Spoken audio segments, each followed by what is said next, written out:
சுள் என்ற வெயிலில் நான் உள்ளே நுழைந்தேன்.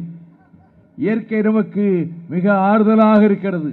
இப்பொழுது வானம் குடை பிடிக்கிறது, வெயிலை காணோம். வானம் கண்ணாமூச்சி விளையாடுகிறது. இவர்கள் போர்க்களத்துக்கு போகிறார்கள். இவர்களை மிகவும் களைப்படைய செய்துவிடக் கூடாது.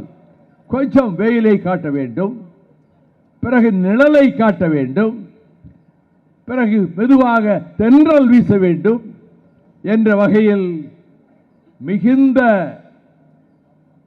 ஆரோக்கியமான இயற்கையின் ஆதரவோடு நடைபெற்றுக் கொண்டிருக்கின்ற இந்த கண்டன ஆர்ப்பாட்டத்தில்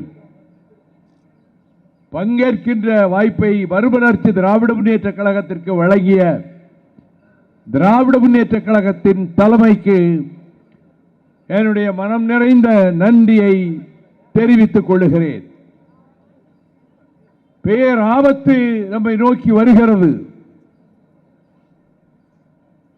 தலையிலே சிரத்தையே வெட்டக்கூடிய கொடுவாள், கொலைவாள் நம் உச்சந்தலைக்கு மேலே தொங்கிக் கொண்டிருக்கிறது. ஜனநாயகத்தினுடைய ஆதார சுருதி வாக்குச்சீட்டு, வாக்குரிமை. நாடு சுதந்திரம் அடைந்தவுடன் இந்த நாட்டினுடைய அரசியல் சட்டத்தை யாத்து தந்தாரே, உலகில் இது போன்ற ஒரு அரசியல் சட்டத்தை எந்த அறிஞனும் ஏற்படுத்தியது இல்லை என்று சொல்லத்தக்க அளவுக்கு வழங்கினாரே. பல்வேறு தேசிய இனங்கள், பல்வேறு மொழிகள், பல்வேறு கலாச்சாரங்கள் இவை நிறைந்திருக்கக்கூடிய, இமய முதல் குமரி வரை பறந்திருக்கக்கூடிய இந்த உபகண்டத்திற்கு அரசியல் சட்டத்தை யாத்து தந்தாரே மாமேதை பாபா சாஹேப் அண்ணல் டாக்டர் அம்பேத்கர் அவர்கள். அவருடைய அடித்தளத்தை தகர்ப்பதற்கு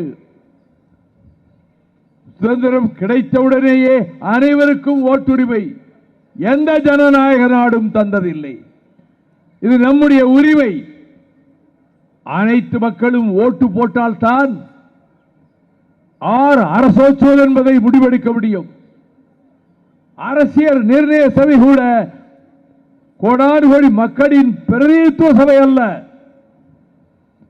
அதிலே சொத்துரிமை உடையவர்கள், பட்டம் வாங்கியவர்கள் என்று அவர்களுக்கு மட்டும்தான் அரசியல் நிர்ணய சபையிலே உரிமை வழங்கப்பட்டது.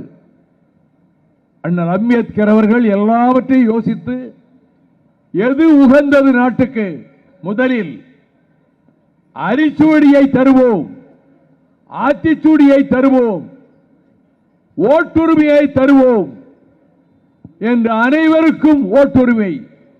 யார் நம்மை ஆள்வது, ஆட்சி லகானை யார் கையில் ஏந்துவது என்பதை தீர்மானிக்கின்றவர்கள்தான் வாக்காளர் பெருமக்கள், ஜனநாயகத்தினுடைய இறுதி எஜமானர்கள்.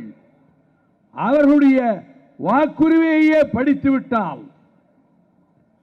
இந்துத்துவா கூட்டமும் இந்து மகா சபையினுடைய பிரிவுகளும் நஞ்சாக உருவாகி வருகின்ற RSS கேடு இயக்கமும் எல்லோரும் ஒன்று சேர்ந்து 2022 பிப்ரவரி மாதத்தில் அலகாபாத் நகரிலே தர்ம சன்சத் என்ற ஒரு மாநாட்டை கூட்டினார்கள். அந்த மாநாட்டில் 32 பக்கங்களை கொண்ட ஒரு பிரகடனத்தை செய்தார்கள். அதன் சுருக்கத்தை தருகிறேன், உங்களுக்கு நெஞ்சில் சுருக்கென்று தைக்கும். முதல் திட்டம், இனி இந்தியா என்ற பெயர் கிடையாது, பாரத் என்றுதான் அழைக்க வேண்டும். அடுத்த கொடுவாள், இனி இந்தியாவுக்கு டெல்லி பட்டணம் தலைநகராக இருக்கக்கூடாது. RSS நச்சு மரத்தை விதைக்க விட்டார்களே, அந்த நாகபுரி வாரணாசி தான் இந்தியாவின் தலைநகராக இருக்கும். அடுத்த ஆபத்து, இந்தியாவிலே வாழ்கிற கோடானு கோடி முஸ்லிம்களுக்கு ஓட்டுரிமை கிடையாது, கோடானு கோடி கிறிஸ்தவர்களுக்கு ஓட்டுரிமை கிடையாது. ரெண்டே மொழிகள் தான். ஒன்று செத்து போற சமஸ்கிருத மொழி, இன்னொன்று நம் தமிழகத்தின் திராவிட முன்னேற்ற கழக வீரர்களால், மொழிப்போர் சிப்பாய்களால் பின்னங்கால் பிடரியில் அடிபட ஓட வைத்தார்களே அந்த நாசகார இந்தி, இவை மட்டும்தான் அந்த நாட்டினுடைய ஆட்சி மொழிகளாக இருக்க வேண்டும்.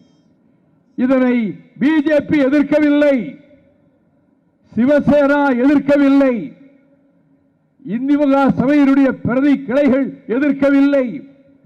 அவர்கள் குறிக்கோளும் நோக்கமும் இதுதான். இதை செயல்படுத்த என்ன வழி? முதல் வழி தேர்தல் கமிஷனை பயன்படுத்துவது, ஓட்டுரிமையை பறிப்பது, சிட்டிசன்ஷிப் ரைட் குடியுரிமையை பறிப்பது.